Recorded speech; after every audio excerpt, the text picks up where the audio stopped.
all the way from Nashville, Tennessee.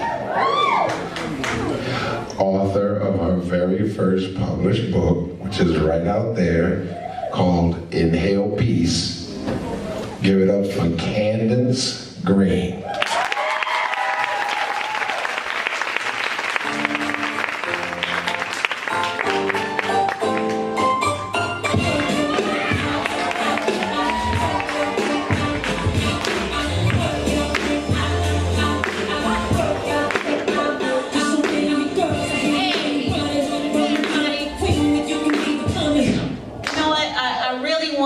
Give the girls another hand.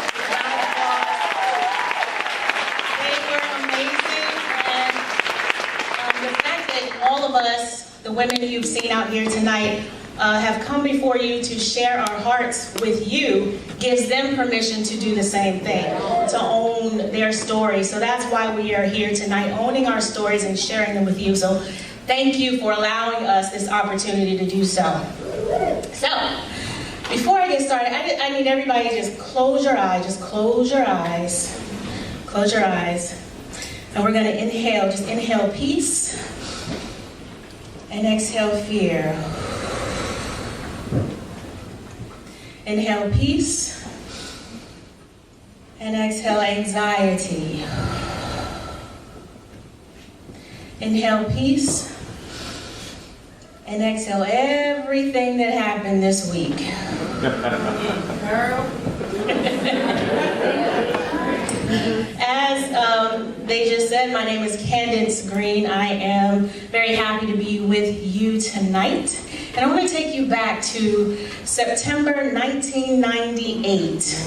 I was fresh out of undergrad and driving with a friend of mine on the George Washington Bridge into New York City. We drove in at night, and it was magic.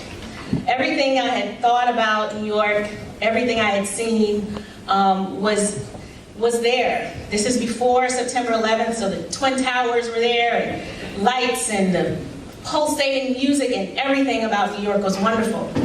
The reason why we were driving over that bridge, this friend of mine and I, was because when we were on the college campus, we started a literary magazine. And at HBCU, we were appalled that there was no literary magazine. We're like, what?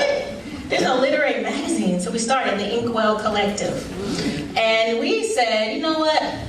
We're so good at this that we can do this writing thing. We're going to do this writing thing.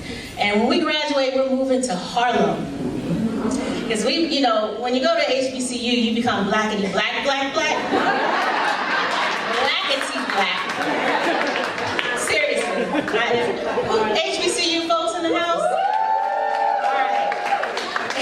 So, we wanted to be in Harlem with Zora Neale Hurston and, Langston Hughes, and just be there in the element, not realizing it was 1998, not 1920s. And so I went home, told my mother, I'm moving to New York. And she was ironing. That's her favorite thing to do. And she was like, what? I said, I'm moving to New York in the fall after graduation. You realize you're from Nashville, right? And this is New York City you're talking about? Yes, ma'am, moving to New York. And she says, you realize you're not that good of a writer, right?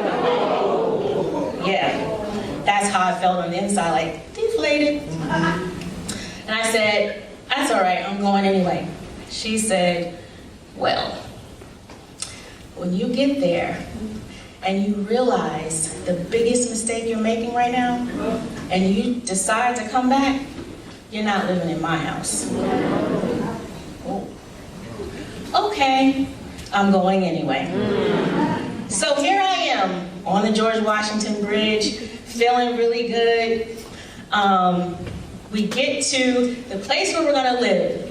So my friend's cousin says, I just moved to New York, Harlem, I'm gonna be a model. And I have 2 rooms where you all can stay.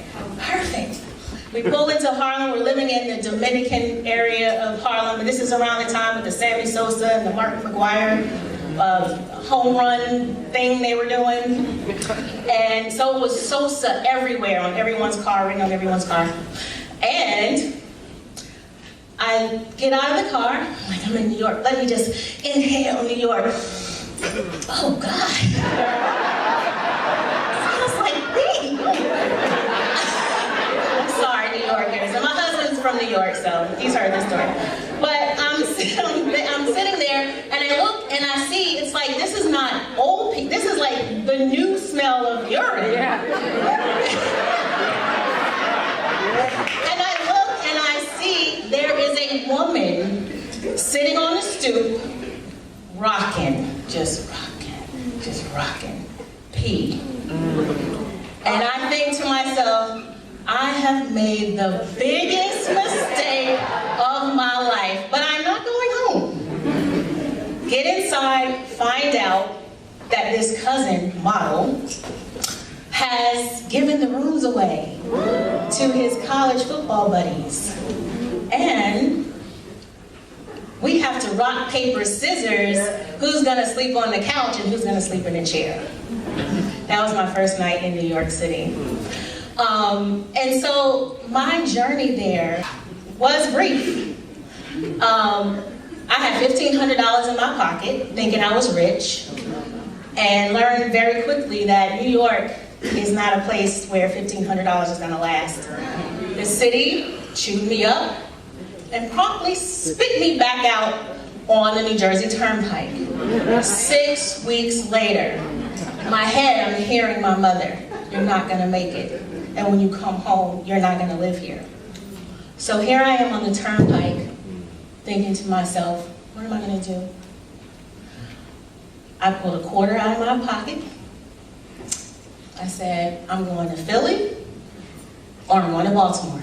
Didn't know anything about either city. I just knew I had a friend in Philly, and a friend who had a sister in Baltimore, who was a student at Morgan that lived in Essex.